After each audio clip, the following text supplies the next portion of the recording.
Hello everyone and welcome to my hobby blog. My name is Christian and today we are going to talk about, I'm going to discuss all the books that I've read this month and kind of give non-spoilery reviews on them. So this is a little awkward for me. I'm holding my microphone because a couple of the last videos that I sent out, the audio was much lower than what they were, so I'm just gonna hold it like this and just hope for the best.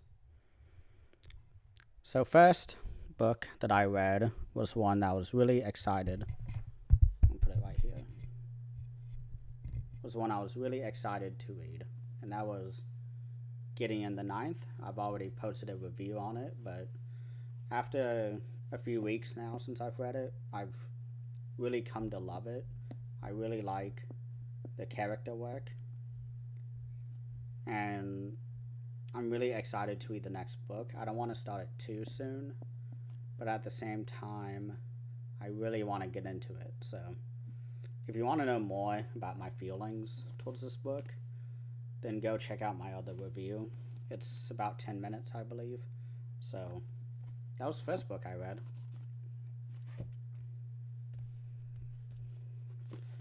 So this next one is probably my lowest rated book of the month, and that is Robert Jordan's New Spring. This is the prequel focusing on Moraine, Lan, and Ciaran Sanch. And I really like these characters, so I was excited to read this book. And it's really short, it's like 300 pages. 316 actually. So it's a really short book compared to the other Wheel of Time books, but I really did not like the characters in this book at all. So I gave it a 2 out of 5 on Goodreads actually. And I don't think I would ever read this again. There wasn't enough in here to keep me interested. I really like the opening chapters when we get the foretelling by the Amelin Sea about the Dragon Reborn. I really liked that chapter, and I liked some other chapters with Lan. But the characters were really insufferable, so I didn't even want to do a review on this. It's how little there was to talk about it, but those are my thoughts on Robert Jordan's New Spring. So this next one is one that I've already read twice now, actually. This was in preparation for a podcast that I was invited to, the World Hoppers podcast, who is hosted by Cheyenne Sadai, who has been a guest on my show to discuss Wheel of Time. Ilana is on the show. She's a fellow booktuber, and you should definitely go check out her videos. It's really, I steal a lot of the books she reviews and put them on my TBR, and she's a really nice person, so check her out. And then Alfonsina is the final host, and she is really wonderful. We always try not to be spoiler-sprint when we're in the chat and we want to talk about big Cosmere stuff.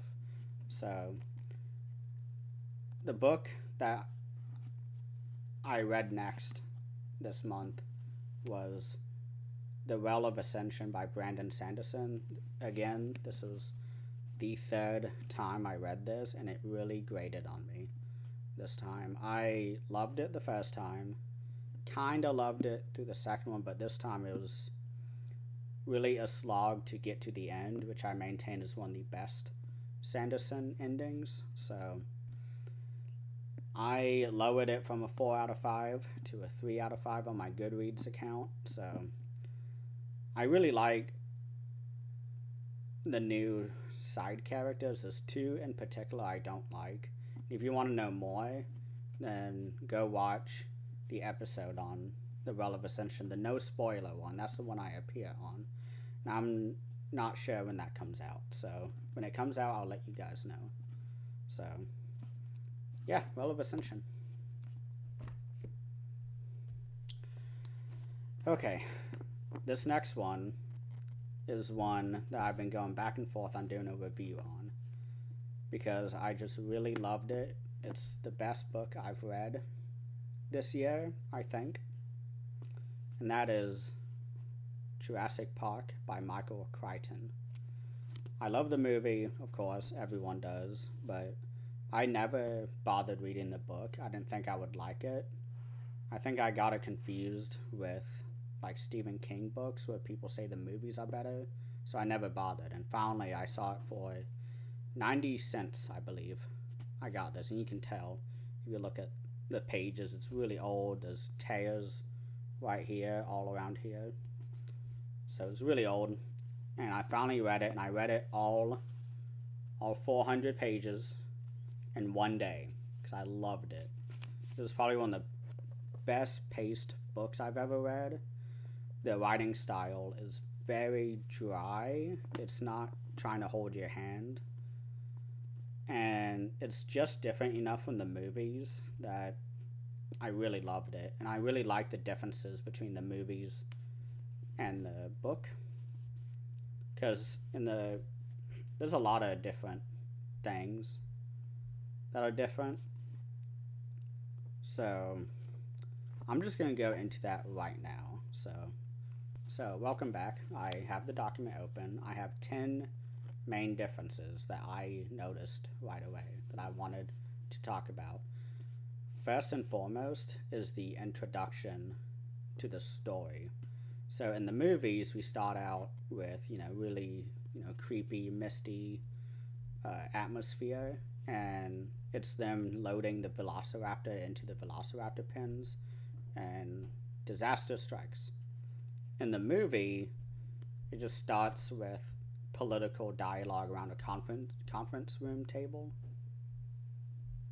and they are just discussing why Hammond needs to be investigated, and the kind of debating on what to do. They know he's up to no good, but they don't have enough evidence to do anything.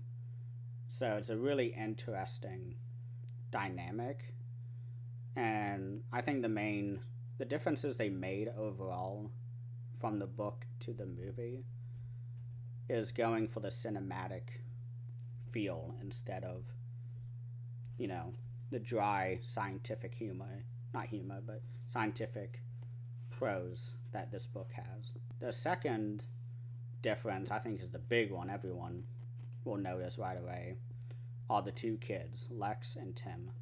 So Lex is the older sister, and Tim is the little brother. In the books, it's reversed. Tim is the older brother, and Alexis is her full name. She's the little sister. And I think Tim has no character in the book, or in the movie, I mean. In the book, he is way more fleshed out. He knows a lot more about computers, but it's not like the end of the movie where she's like talking hacker speak and like yo computer language. He's like, oh, this, that, reasoning it out logically, and they're not trying to, be hip with the language. One thing that I really liked about the kids in the book is that Lex was really just a ball of chain or whatever, was just like a dead weight to all of our characters. Because Tim in the movie, he's pretty independent. He's not relying on Dr. Grant that much to survive. And Lex is not really that independent in the movie. He's constantly having to save her and make sure she doesn't get them killed by the T-Rex. But Lex is really just it's such a great portrayal of a kid who would be in that situation, because she just completely shuts down anytime anything scary happens. So it was much more real than the movie. The movie is a lot more cinematic again, so you gotta, take it at that.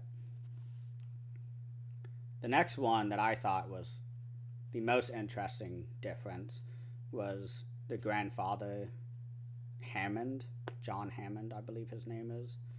He's the guy with the amber staff, and he's constantly looking at it. He is much more of an antagonist in the book.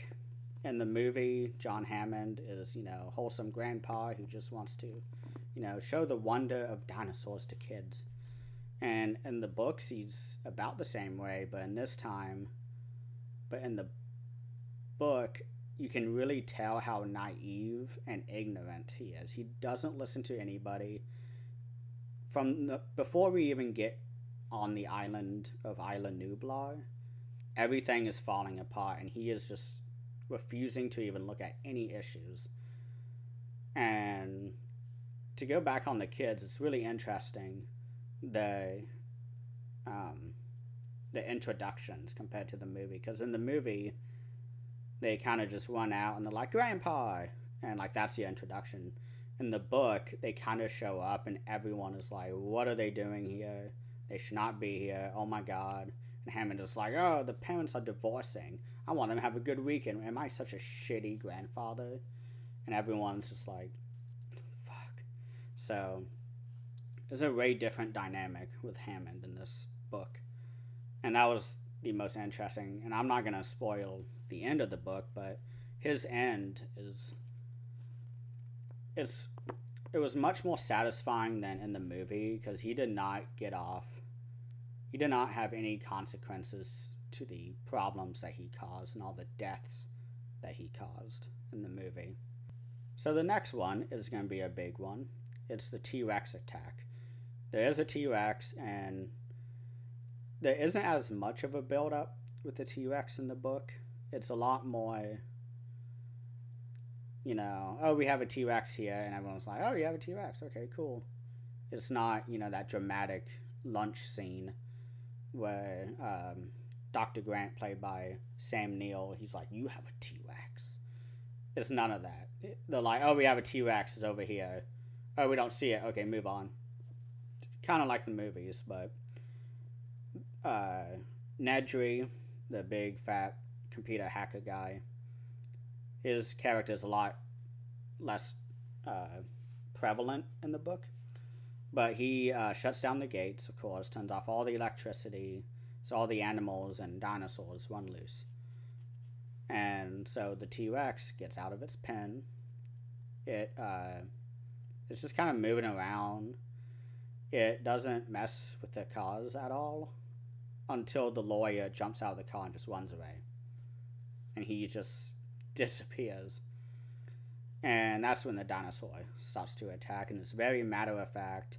Picked up the car, shook it. Lex falls out of the car, gets knocked out. T-Rex throws the car while Tim is in it, and it gets stuck in the tree. I think it should be made a point that the movie and the books are very, plot point the same, but everything is so different in the books. It's way more fleshed out. The character interactions are much better. And the T-Rex scene is just... It's not... Again, it's... The movie went the cinematic route of all these changes instead of doing, the dry Michael Crichton delivery.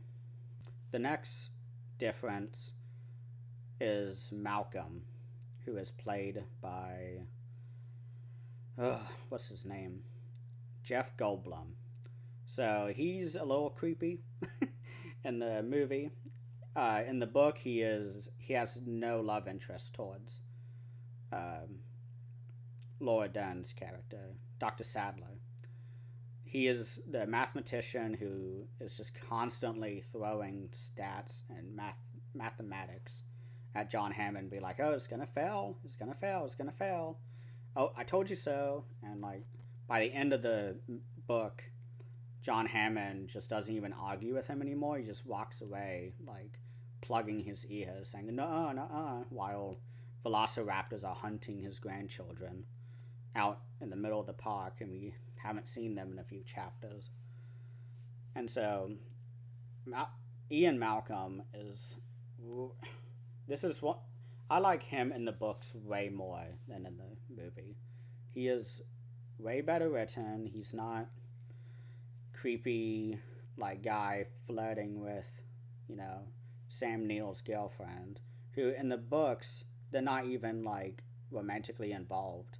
Dr. Sadler, played by Laura Dern in the movie, is his graduate student. Like they're like 20 years difference. There's a line about her getting married after this. Like, but it's a huge research boost for her and a lot of money because John Hammond is a multi-billionaire. And so there's really no romance in this book, and that's what I liked a lot, was that there wasn't a love triangle, which I hate love triangles. There's a horrible one in Well of Ascension, so definitely a reason to watch that when it comes out. There is a really cool scene towards the end of the book before the kids and Dr. Grant come back to the Welcome Center or the Visitor Center. It's when, if you've seen Jurassic Park 3, there's a scene with all the pterodactyl. It's like a dome. And it's like really foggy and they're flying and picking off all of our characters. That's in this book. That's towards the end. And it was really interesting to see them in that situation. It wasn't there for long. It was very much a like 10 pages like, oh, pterodactyls are here, and they ran away, and they didn't look at it again. So it wasn't much. I mean, that scene, that was just one cool thing I noticed while reading this book, is that there were a lot of different scenes that the later movies had that took it from the book. And again, with the intro, it's a lot more downplayed than the movie. In the books, I forgot to talk about it, but that's what I'm talking about now. In the book, it starts with a game warden showing up on a helicopter, and he gets dropped to like a random clinic on the island, not an island, on the mainland of Costa Rica. And there's deep gouges up and down his body, and the doctor's taking pictures, being like, oh my gosh, how did this happen? He's like, oh, machinery. And it's like this slow build. And he dies, and so the government comes in and takes everything.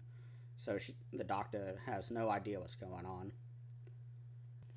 And then we flash to what ended up being the intro to Jurassic Park 2, The Lost Road, the movie, where the little girl is on vacation with her family, and she sees little tiny velociraptors, and she's playing with it, and it's really tense because if you've seen the movie, the velociraptors kill her and eat her. It's a lot less gory in the book. What happens in the book is that she gets bit on the face, and they're like, oh, it was just a weird lizard. And eventually someone finds the body of the lizard and sends it off, and they're like, it's like they're just passing the body of this velociraptor for like 50 pages to all these different scientists, and they're like, oh, that's a lizard. Yeah, it's a mutation that it was walking on its hind legs. Sometimes they do that. And finally, I think an intern walks in and is like, oh, because the little girl who got bit, she drew a picture with crayons of the lizard. And kids like, oh, who drew the velociraptor? And all the scientists are like, what? And so it's a really funny scene because he's like, oh yeah, my son loves dinosaurs. That's a velociraptor. Looks just like it. And that's when we get introduced to Dr. Grant, who is my favorite character in this movie and in the book. He is great. But that's how he gets involved, is that he gets sent like a fax, if anyone remembers fax machines. He gets sent like x-ray of it, and he's like, yeah, that's a velociraptor. Like, is someone pranking us? Like, someone running a social experiment? But John Hammond shows up like that day, and he is like, hey, I'll pay you like dozens of thousands of dollars if you come to my island. And they're like, what's on the island? And so, Jurassic Park, of course. But that's when we also get introduced to Ellie Sadler, who is, Alan Grant's graduate student. Totally different dynamic than in the movie. So I mentioned this earlier, but Nedry, the big fat hacker guy who's a schlub and who has the shaving cream can, he's a lot more downplayed. He's just kind of a lazy college student who also is a world class like computer scientist, cybersecurity guy. And so that's really it. That's his character. And he does sabotage, and his end is just like in the end of the movie when he gets spit in the eye, like acidic spit, by the Brachiosaur? I don't know. Brachiosaur, I think it's called. The ones that's like, and like, it's like awesome. You know what I'm talking about. But the best change that I thought, which it could only work in book form, is that we got through his point of view, his death, where he gets spit on his stomach. And he's like, oh, this is really sticky. Oh, my fingers are burning. Then it hits him in the chest, and then in the eyes.